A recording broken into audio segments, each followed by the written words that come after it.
आज हम लोग जानेंगे समास के बारे में। हिंदी ग्रामर में समास बहुत महत्वपूर्ण चैप्टर है। एग्जाम में किस तरह से क्वेश्चन पूछेगा सब कुछ जानेंगे सिर्फ एक ही वीडियो में। चलिए देखते हैं क्या है समास। बोलता क्या है, दो या दो से अधिक, यानी कहने का मतलब दो या दो से अधिक पद। पद कहने का मतलब शब्द हो गया, मतलब दो शब्द आपको दिया रहेगा, वो शब्द हमारा क्या कहलाएगा, पद कहलाएगा। बोला क्या, दो या दो से अधिक पद से मेल से बने, दो या दो से अधिक पद के मेल से बने शब्द को या पद को समास कहते हैं। उसको पैराग्राफ से करके देखिए, और बात लिखा हुआ यहाँ पे बोला क्या है, समास शब्दों का मेल है। मतलब समास क्या होता है, शब्दों का मेल है। मतलब दो शब्द आपको दिया हुआ है और उसका मेल करके जो नया शब्द बनता है वो क्या होता है, समास। जैसे में आप देखिएगा यहाँ पर, जैसे देखिए राज, और इसमें अगर हम जोड़ दिए पुत्र, तो क्या हो जाएगा, इसका नया पद क्या बना, राजपुत्र।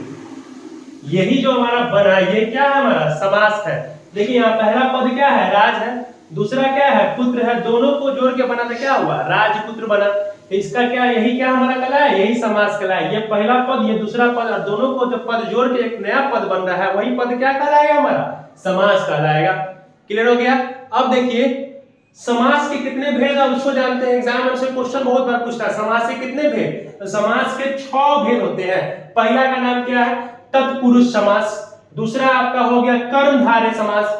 तीसरा आपको हो गया बहुव्रीहि समास। चौथा आपको है द्वंद्व समास। पांचवा आपको है द्विगु समास। छठा आपको है अव्ययभाव समास। इन 6 के बारे में आगे हम लोग पढ़ेंगे डिटेल में। 6 समास होते क्या है, इसके एग्जांपल के माध्यम से एग्जाम में किस तरह क्वेश्चन पूछता है, ये सब जानेंगे। पहले आप लोग इसका स्क्रीनशॉट ले लीजिए। चलिए अब हम लोग देखते हैं तत्पुरुष समास होता क्या है, उसको समझते हैं। एग्जाम में किस तरह क्वेश्चन पूछेगा अब उसको भी देखेंगे। चलिए देखते हैं बोलता क्या है तत्पुरुष समास।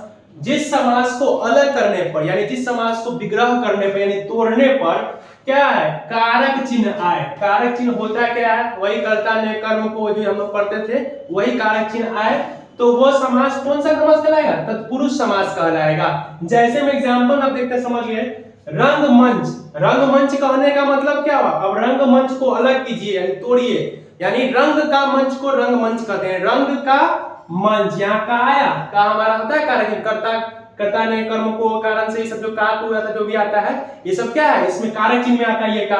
फिर देखिएगा यहाँ पर वनवास, यानी वन में वास।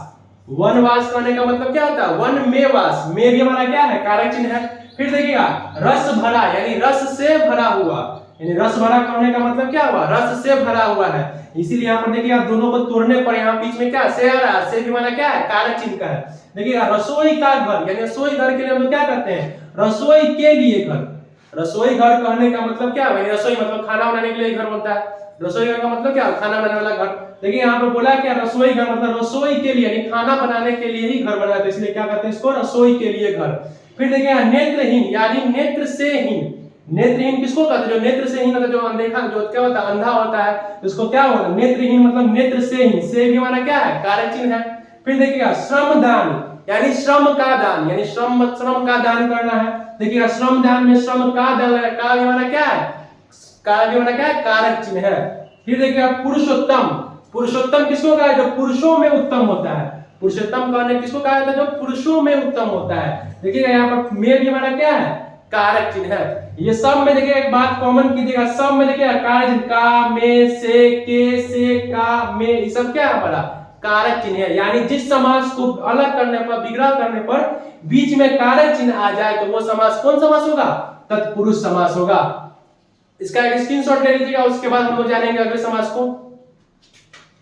हम लोग आगे देखते हैं कर्मधारय समास क्या है उसको देखते हैं। जिस समास का पहला पद, यानी जिस समास का पहला पद दूसरे पद की विशेषता बताए वो समास कर्मधारय समास कहता है। कहने का सेंस क्या हुआ, देखिए यहाँ पर जैसे नव युवक आपको दे देगा, बोलेगा नव युवक में कौन सा समास है, कैसे पहचानेंगे कौन सा समास, देखिए ध्यान से, नव युवक, इसको अलग देखिए कि नव युवक कहने का मतलब पहला पद क्या हुआ, नव हुआ पहला पद, युवक क्या हुआ दूसरा पद, पहला पद ये हुआ दूसरा पद ये हो गया, हम लोग डिसाइड कर लेंगे। उसके बाद देखिए क्या दूसरा पद क्या है, दूसरा पद की विशेषता कौन पद बता रहा है, यानी पहला पद। देखिएगा नव है जो युवक, कहने का सेंस क्या हुआ, नया है जो युवक, मतलब क्या हुआ, युवक क्या है दूसरा पद है, युवक की विशेषता क्या है, वो नया है।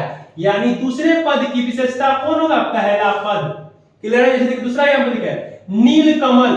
नीलकमल देखेगा आपको बोलेगा कि कौन सा समास है, कैसे पहचानेंगे? देखिए ध्यान से, बोलेगा कि इसका मीनिंग क्या निकलता है?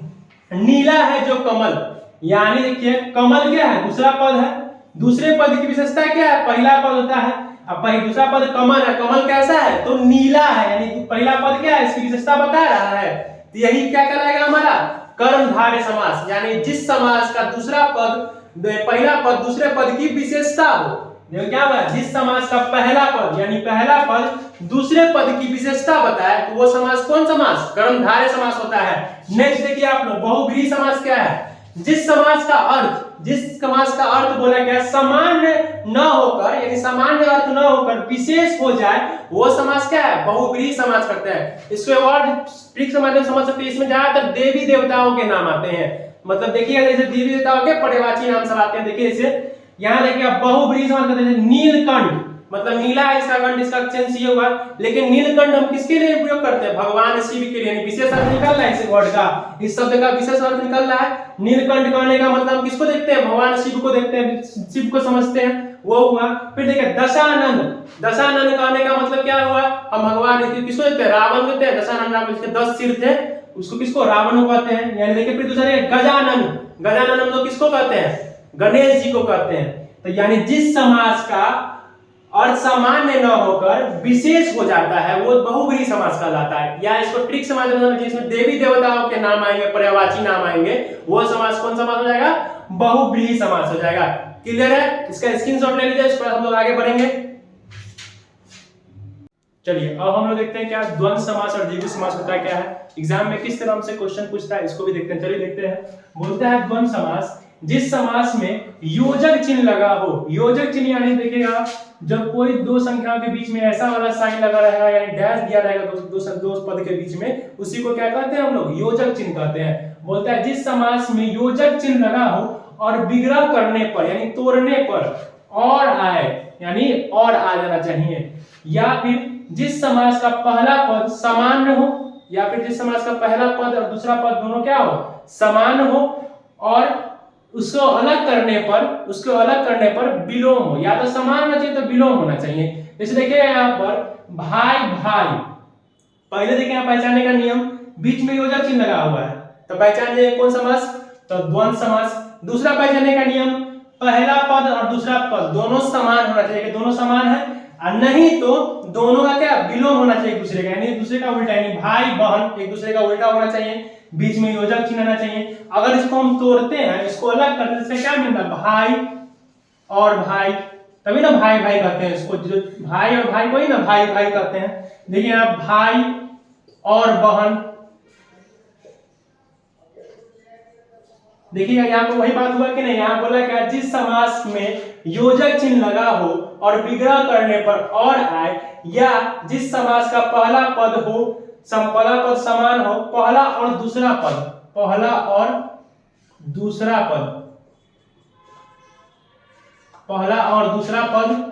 और दूसरा पद समान हो या विलोम हो, उस समास को कौन समास कहते हैं? द्वंद्व समास कहते हैं। जैसे एग्जांपल मैंने दिखाया, भाई भाई दोनों समान है, या भाई बहन दोनों एक दूसरे का विलोम है, बीच में योजक चिन्ह लगा दोनों को अलग करेंगे तो क्या आएगा? भाई और भाई का मात्रा आ रहा है। देखिए आप दूसरा देखिए, पांचवा देखिए, बोलता है क्या?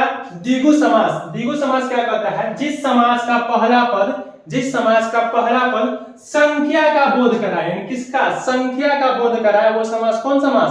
द्विगु समास है। जैसे देखिए एग्जांपल में त्रिलोकी, एग्जाम में आपसे क्वेश्चन पूछेगा त्रिलोकी कौन सा समास है? देखिएगा यहाँ पर त्रिलोकी में क्या? त्रि आ रहा है, और त्रि का मीनिंग क्या होगा? 3 हो जाएगा। फिर देखिए पंचवती, पंच का मीनिंग क्या आएगा? पहला पद पंच है, पंच का मतलब 5। फिर चौराहा, चौ का मतलब क्या होता है? 4। इस तरह के आपको दोपहर, आपको मान लेते हैं एग्जाम में क्वेश्चन दोपहर कौन सा समास है? देखिए 2, यानी 2 क्या है? संख्या है, संख्या 2 लग गया तो वो कौन सा समास हो जाएगा? तो वो हो जाएगा द्विगु समास।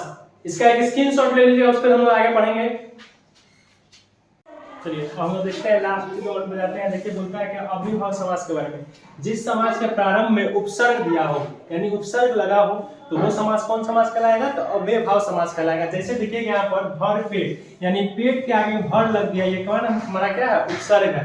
तो ये भर पेट जब लग गया तो ये कौन समास हो जाएगा, ये अव्ययभाव समास। यथाशक्ति में देखिए यथा लग गया तो कौन समास, ये हो जाएगा कौन सा, अव्ययभाव समास। प्रतिदिन में देखिए प्रति हमारा उपसर्ग लगा हुआ तो ये कौन समास हो जाएगा, तो अव्ययभाव समास हो जाएगा। आज जन्म में देखिए आ लग गया, ये कौन समास, तो आज आज जन्म में कौन समास हो जाएगा, तो अव्ययभाव समास हो जाएगा। ये हमारा समास हो गया खत्म। अब जानते हैं एग्जाम में किस तरह से क्वेश्चन पूछता है इसके बारे में। देखिए यहाँ पर दिया नरोत्तम, नरोत्तम पूछ देगा तो कौन सा समास है। देखिए नरोत्तम में देखिए यहाँ से इसको तोड़ने पर क्या बन रहा है, नरों में जो उत्तम है वही क्या है, नरोत्तम कहलाता है। नरों में जो उत्तम, में बीच में आ रहा है, ये में कौन सा समास है, जब कारक चिन्ह लगाएगा तो वो कौन समास कहलाएगा, तत्पुरुष समास कहलाएगा। महात्मा, महान है जो आत्मा, यानी पहला पद क्या है, दूसरे पद की विशेषता बता रहा है। जब ऐसा कोई समास कौन समास बताए थे आपने, याद है क्या, जल्दी बताइए, कमेंट में आप मुझे बताइएगा। फिर देखिए बिना पानी, बिना पानी कौन समास है, देखिए कोई विशेष अर्थ निकल रहा है तो ये कौन समास है, बहुव्रीहि समास। माता पिता, योजक चिन्ह लग जाएगा, विशेष मैंने पढ़ाया योजक चिन्ह बीच में लग जाएगा, या पहला पद दूसरा पद समान हो या विलोम हो तो कौन सा समास हो जाएगा, जल्दी देखो बताइए। फिर देखिए बेकाम, बेकाम कौन सा समास है, देखिए बेकाम, यानी देखिए इसमें क्या, काम के आगे बे लग गया, बे हमारा उपसर्ग है, ये कौन समास हो जाएगा, ये कौन सा रहेगा, अव्ययभाव समास होगा। छ माही यानी छ दे दिया, मतलब आगे छ मतलब संख्या दे दिया, कौन समास होगा। इस सब का आप हमको आंसर कमेंट जरूर बताइएगा।